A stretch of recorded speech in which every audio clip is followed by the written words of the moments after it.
आकाशवाणी. वैष्णवी कारंजकर आपल्याला बातम्या देत आहे. ठळक बातम्या. 2 श्रेणीतील नागरिकांसाठी कोविड लसीकरणाचा आजपासून देशात आरंभ. पंतप्रधान नरेंद्र मोदी यांनी घेतली कोवॅक्सिन लसीची पहिली मात्रा. संपूर्ण देश कोविड-19 पासून मुक्त करण्यासाठी पंतप्रधानांचं आवाहन.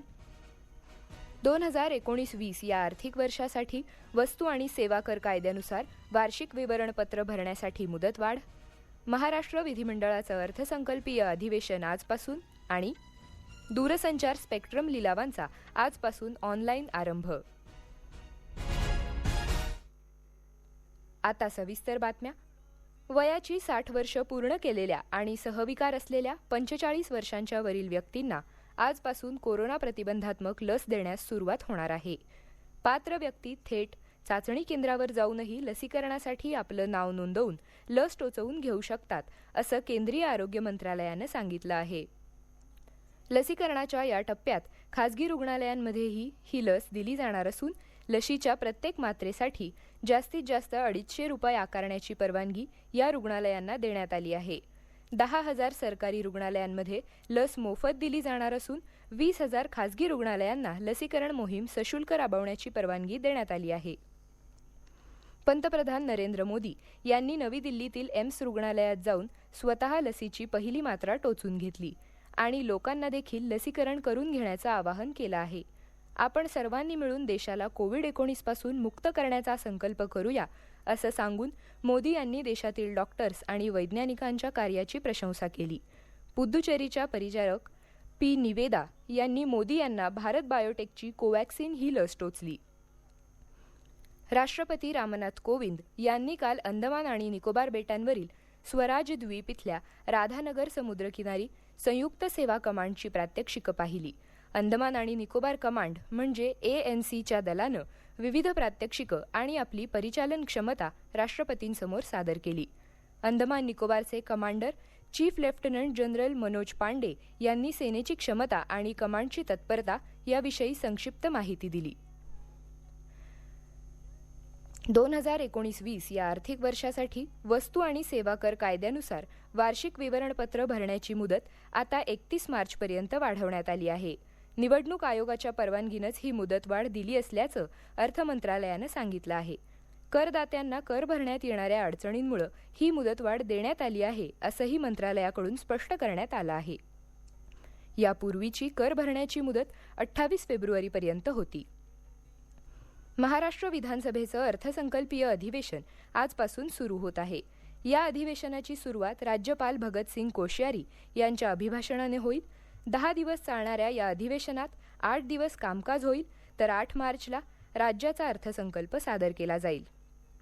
या अधिवेशनात महिला आणि लहान मुलांच्या संरक्षणासाठीच्या कायद्यांवर चर्चा होईल. कोरोना महामारीमुळे यावर्षीच्या अधिवेशनाचा कालावधी कमी करण्यात आला आहे.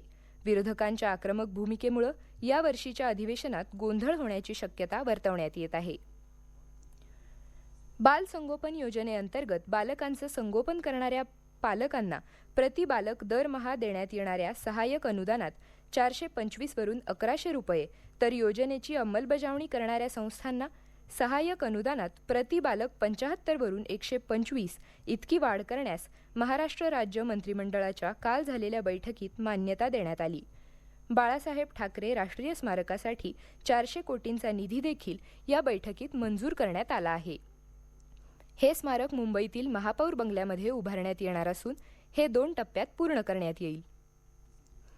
परीक्षा पे चर्चा या पंतप्रधान नरेंद्र मोदी यांच्या विद्यार्थ्यांशी संवाद साधण्याच्या कार्यक्रमाचा 4था भाग या महिन्यात होणार आहे. हा भाग ऑनलाईन होणार असून यासाठीची नोंदणी प्रक्रिया सुरू झाली आहे. या कार्यक्रमात पंतप्रधान मोदी शालेय विद्यार्थ्यांना, पालकांना आणि शिक्षकांना येणाऱ्या परीक्षांबाबत मार्गदर्शन करतील.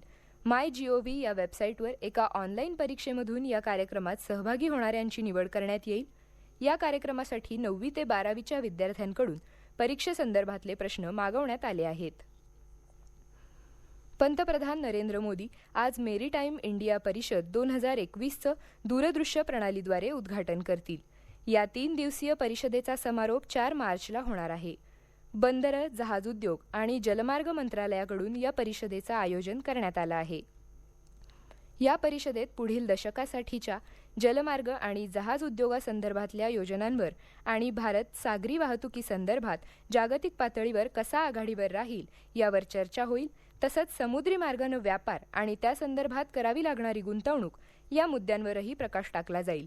3 दिवसांच्या या परिषदेत डेन्मार्क हा भागीदार देश आहे. हे राष्ट्रीय बातमीपत्र आपण आकाशवाणीच्या पुणे केंद्रावरून ऐकत आहात. या बातम्या आपण न्यूज ऑन AIR या ॲपवर देखील ऐकू शकता. अमेरिकेच्या सरकारनं जॉन्सन अँड जॉन्सन कंपनीच्या एकच मात्रा असलेल्या कोरोना लसीला मान्यता दिली आहे. अमेरिकेची मान्यता असलेली ही तिसरी लस आहे. ही लस फायझर आणि मॉडर्ना या लसींच्या तुलनेत स्वस्त असेल आणि याची साठवणूक करणंही इतर लसींच्या तुलनेत सोपं आहे. ही लस 66% प्रभावी असल्याचं चाचण्यांमधून समोर आलं आहे. जून महिन्याच्या शेवटापर्यंत या लसीचे 10 कोटी डोस अमेरिकी सरकारला देण्याचं या कंपनीनं मान्य केलं आहे. पुढच्या आठवड्यापर्यंत ही लस अमेरिकी नागरिकांना उपलब्ध होईल. ब्रिटन, युरोप आणि कॅनडानंही या लसीची मागणी केली आहे. तर 50 कोटी डोस कोवॅक्स योजनेतून गरीब राष्ट्रांना देण्यात येतील. भारत आता कोविड लस तयार करण्याचं प्रमुख केंद्र म्हणून उदयाला येत असून भारत जगाची फार्मसी आहे असं प्रतिपादन आरोग्यमंत्री डॉक्टर हर्षवर्धन यांनी केलं आहे. ग्लोबल इंडियन डॉक्टरांच्या महासभेत ते दूरदृश्य प्रणालीच्या माध्यमातून बोलत होते. पूर्णतः भारतीय बनावटीच्या या 2 लसी तयार करण्यासाठी देशाचे शास्त्रज्ञ दिवस रात्र झटले आहेत आणि आता या लसी आपत्कालीन वापरासाठी सज्ज होत आहेत असंही ते यावेळी म्हणाले. जगातील सर्वात मोठी लसीकरण मोहीम भारतात होत असून देश वेगानं 1 कोटी डोस देण्याच्या उद्दिष्टाकडे वाटचाल करत असल्याचं त्यांनी सांगितलं. दूरसंचार क्षेत्रासाठी स्पेक्ट्रम्स अर्थात पट्ट्यांच्या लिलावांना आज सुरुवात होत आहे. हे लिलाव ऑनलाईन पद्धतीनं घेण्यात येतील. हे लिलाव 700, 800, 900, 1800, 2100, 2300 आणि 2500 मेगाहर्ट्झच्या पट्ट्यांसाठी असतील. हे पट्टे 20 वर्षांसाठी वैध असतील.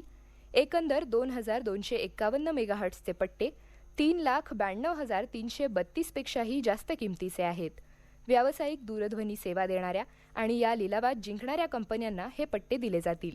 यामुळे या कंपन्या आपली सेवा अधिक चांगली करू शकतील किंवा नवीन सेवाही सुरू करू शकतील.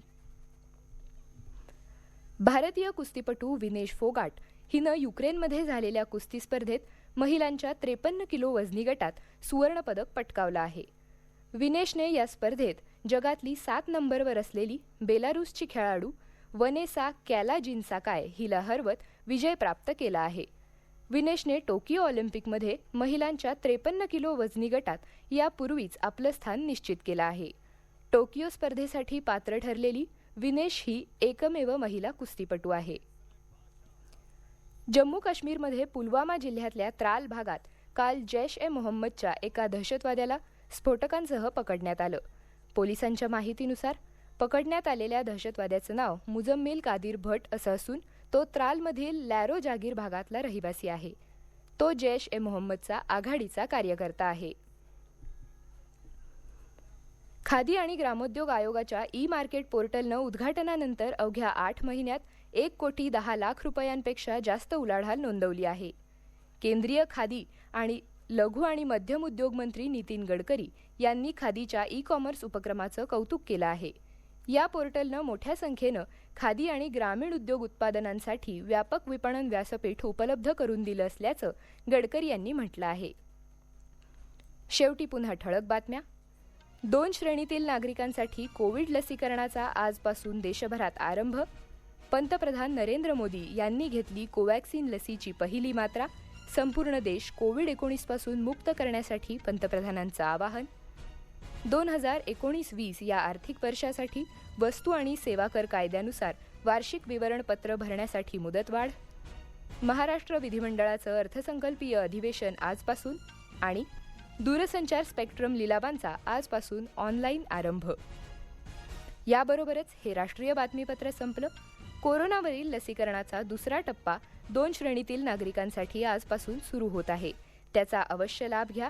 मात्र सर्वांनीच नेहमी स्वच्छता पाळा, सुरक्षित अंतर राखा आणि विश्वासार्ह बातम्यांसाठी ऐकत रहा आकाशवाणी. नमस्कार.